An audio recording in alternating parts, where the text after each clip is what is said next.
Shalom. Infinite praise, glory, and honor be unto our power.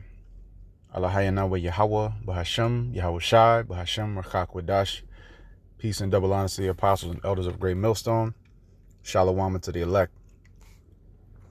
So with this lesson, I want to give a brief testimony concerning something I overheard. Something that I was at work yesterday.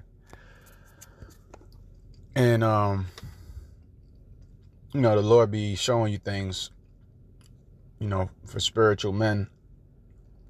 We see a lot of different things throughout the day that serves to bolster our faith. It gives you a faith booster. A lot of things you see and witness out here in Babylon, the Great America. So this particular incident, I overheard these two Edomites speaking to each other, right?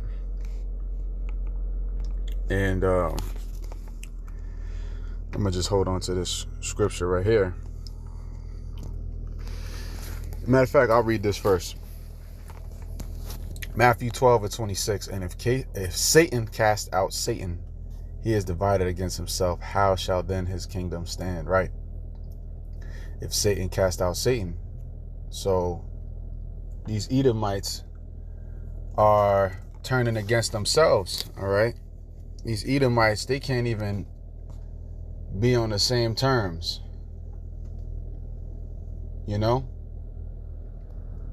They can't even seem to agree on anything in this kingdom called America, which is Babylon the Great in the Bible. All right, so if Satan cast out Satan, and you know what? I'll read the 25th verse as well. It says, and Yahushua knew their thoughts and said unto them, every kingdom divided against itself is brought to desolation, and every city or house divided against itself shall not stand. And if Satan cast out Satan, he is divided against himself. How shall then his kingdom stand? So Satan casting out Satan, all right? And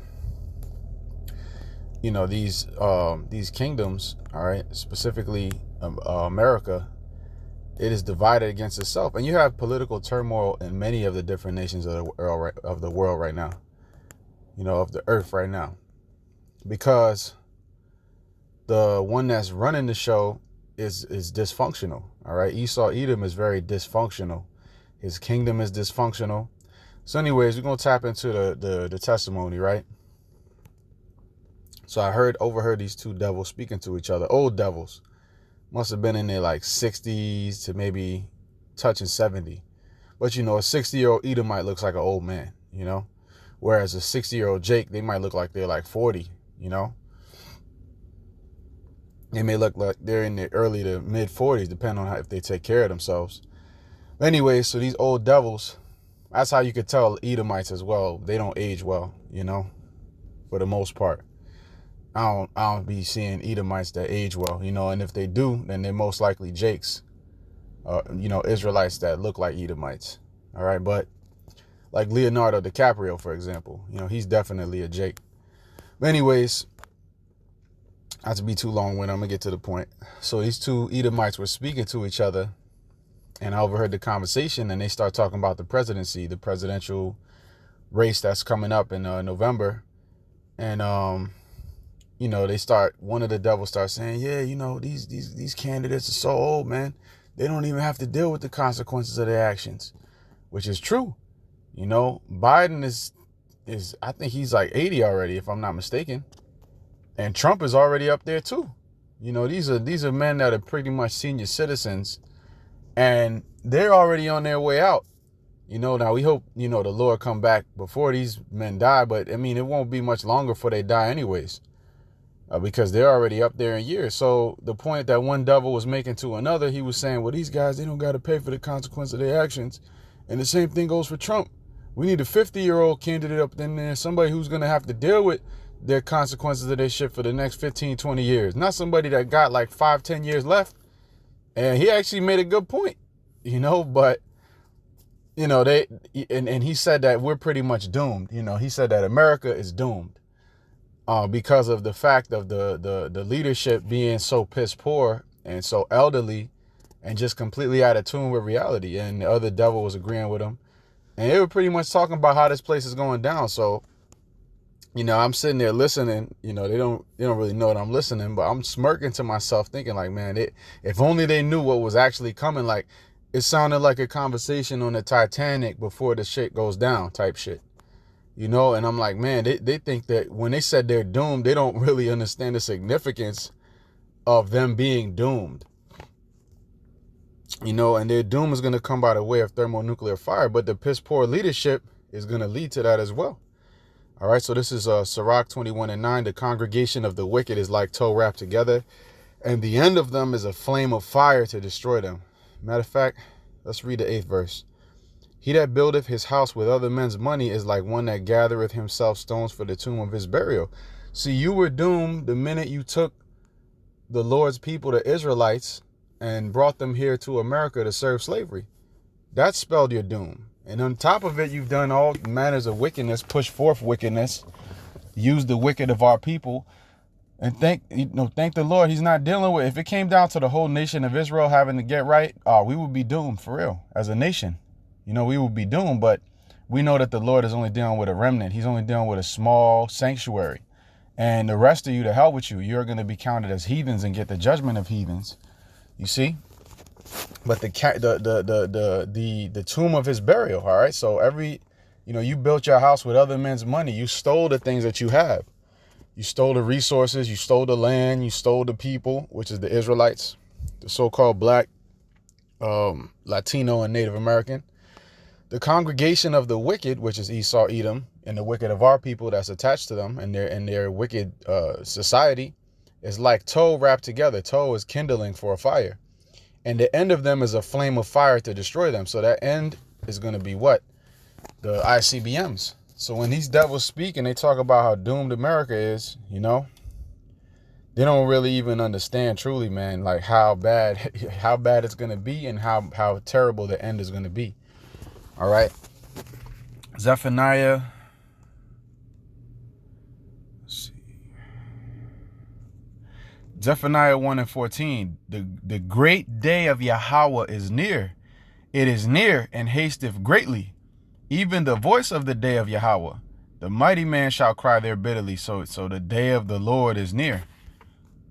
Let's grab that in the NLT. See how it says it. Yeah, Zephaniah 1:14 in the NLT. That terrible day of Yahweh is near. Swiftly it comes, a day of bitter tears, a day when even strong men will cry out. Yep. The manly men of Babylon, the good old American devil, these Greekified, I should say Hellenized, Americanized, the same thing, Americanization, Hellenization, just different time periods, but basically drinking of the wine of the wicked, which is to follow the philosophy of the wicked, which is the so-called white man, the nation of Esau, Edom. So the wicked of our people, they follow that. All right. So those patriotic niggas, they going to be crying out bitterly. The Edomites that, they're, all for the Constitution, they're patriotic. They're going to cry out bitterly. So, they're all going to suffer. They're all going to receive that judgment.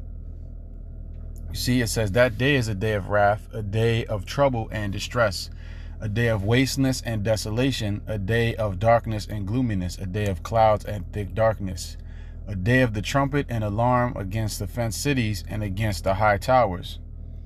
Right. So this is that day of judgment. Hey, Shalom. So I had to pause the lesson real quick, but I want to polish up, finish up the rest of it. So I'm going to just read this again. Zephaniah 1:15. That day is a day of wrath, a day of trouble and distress, a day of wasteness and desolation, a day of darkness and gloominess, a day of clouds and thick darkness. Yeah, so everything being described is not good. All right, it's going to be a day of judgment. It's going to be a scary day, a terrifying day. But we know that the Lord is going to cover his elect. All right, so that the angel of death, which is going to be Yahweh Shai, once again, he's going to have mercy upon us. It says a day of the trumpet and alarm against the fenced cities and against the high towers. You see, so the trumpet, all right, and what are we doing? Blowing the trumpet, warning the people. All right, so those Edomites speaking on the doom that's coming. They think it's politically, in terms of economically, which those things are going to happen as well. But the Lord is actually going to terrorize this place on a high level.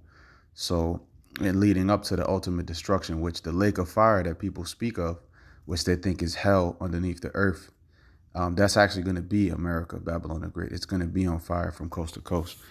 So, Lord's will, this is edifying. It's a quick hit, quick testimony. These devils know their kingdom is going down. All right, and there's nothing they can do to stop it. So with that, call halal, Yahweh, Ba'ashem, Yahweh Shai, Ba'ashem, Rachak, Wadash. Shalom to the next one.